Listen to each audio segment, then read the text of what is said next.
שלום כבוד הרב. שלום. יש לי שתי שאלות אליך.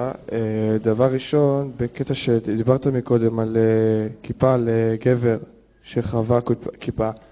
אני שמעתי שגבר חייב בכיסוי ראש, בכיפה, רק לברכות ולתפילות. ממי שמעת? רבנים, מתחקים כמובן בדעות ביניהם, אבל שמעתי שיש רבנים שאומרים שגבר צריך, ובמיוחד אני שאני לומד בבית ספר חילוני, רצוי שאני לא אלך עם כיסוי ראש כדי לא למשוך עיניים של אנשים. בדיוק הפוך, אתה צריך ללכת עם כיסוי ראש ולקדש עם שמיים ברבים, וזה הלכה בסימן ב' הלכה זן בשולחן ערוך, לא ילך 4 אמות בגילוי הראש, ואתה מקיים מצווה של קידוש השם, ואתה לא דוחק רגלי השכינה, ואתה מראה שיש עליך יראת שמיים, ואתה לא הולך בחוקות הגויים, ויש בזה מעלות נפלאות, ותקבל על זה שכר גדול.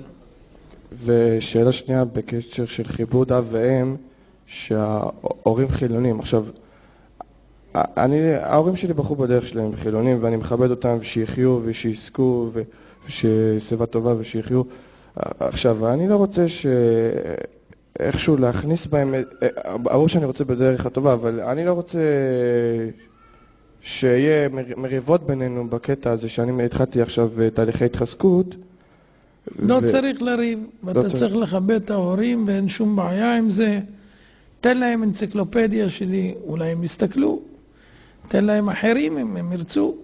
העיקר, לאט לאט, אתה אל תדחף ואל תורה להם את הדרך כל כך מהר. למה? כי הם יגידו מה זה, אתה גדלת אצלנו, עכשיו אתה באת לחנך אותנו. יהיה להם קשה. אבל אם אתה תעשה את כל מה שאתה עושה בחוכמה, בתבונה, בהארת פנים, בשמחה, ביראו שאתה שמח ושלם בזה, אני מאמין שיהיה לך קל להמשיך איתם. תודה רבה כבוד הרב. תהיה בריא. ערב טוב כבוד הרב.